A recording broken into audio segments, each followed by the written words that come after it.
करचाई के अंदर एक जनाजा हुआ, वहां पे उन्होंने रखी थी रोटियां, पराठे पका के, 4 पराठे थे। अब वो मैंने दुआ शुआ मांगी, दुआ मांग के निकलने लगा। मेरे साथ कुछ दोस्त भी थे महल्ले के, वो जनाजा पढ़ के हम निकले। मैंने वैसे बात शुरू कर दी। मैंने कहा यार ये रोटियां क्यों रखते हैं इलास्कात के अंदर, इसकी क्या वजह है?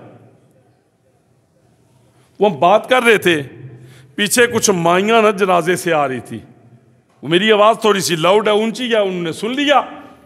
वो एक माई जी पीछे से बोले, उन्होंने कहा शाह जी तुम नहीं, वल्ला बिल्ला में कोई ये बतंगड़ नहीं बा, वैसे बात में अल्फाज में कोई हेरफेर हो सकता, बात सच्ची है ये। उन्होंने कहा शाह जी तुसें नहीं पता है कैसा होना? मैं जी नहीं, मी नहीं पता। 4 रोटियां न जड़ियां चों कंधा ना अजाब रोकनियां, 4 दीवारें होती हैं ना, दो ऐसे तो जड़ियां 4 रोटियां होनियां ने चों कंधा ना अजाब रोकनियां। मैंने कहा फिर जो फ्लोर मिल जिसने डाली हुई है उससे तो कब्र में अजाब होगा ही नहीं, भी उसकी आटे की मिल अपनी है, वो तो बख्शा हुआ है फिर। और अगर नहीं तो तंदूर लगा दो, पीछे रोटियां लगाते रहो, कब्र का अजाब रुका हुआ रहेगा। इसलिए ये बात याद रखें, अमले साले की कोई लिमिट नहीं है, लेकिन थोड़ा हो, खलूस के साथ हो, अल्लाह कबूल फरमा लेता है। अगर करोड़ों के हिसाब से हो, दिखलावा रियाकारी हो, तो अल्लाह तबारक व तआला उस सब समेत उठा के बंदे को जहन्नम में डाल देता।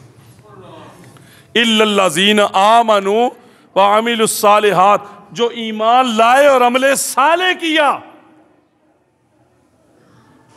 और इसी अमले साले को अल्लाह ने ये इरशाद फरमाया, मा खलक़तुल जिन्ना वल इंसा इल्ला लियअबुदून।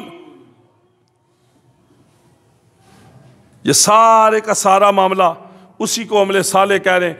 इबादत का मतलब हमारे यहाँ अक्सर लोग कहते हैं जी कि ये बख्शिश वाली रात, बरकत वाली रातों के अंदर हम इबादत का मतलब ये नहीं है कि आप सिर्फ नमाज ही को इबादत कहा जाता है, मस्जिद में आके वुजू करके सिर झुकाने को इबादत कहते हैं।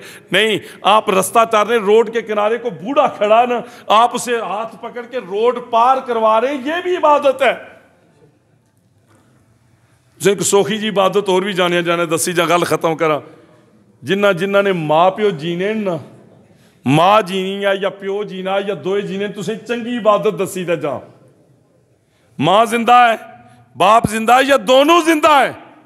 मेरे करीम ने फरमाया सुबह उठो, उठ के एक मीठी निगाह मां को देखो, बाप को देखो, मुस्कुरा के एक मीठी निगाह उनके चेहरे पे डालो, अल्लाह एक मकबूल हज का सवाब अता फरमाएगा। इससे बड़ी इबादत कौन सी है भाई?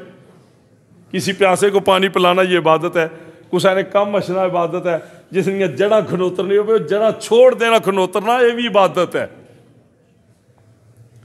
किसी का भला करना, किसी के साथ अच्छा, ये सारे काम इबादत के अंदर आते हैं। इंसानियत का दिल खुश करना ये भी इबादत है।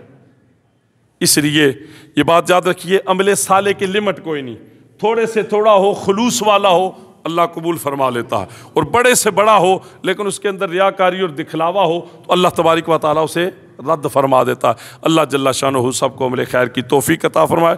व आखिरु दावाना अनिल हम्दुलिल्लाहि रब्बिल आलमीन।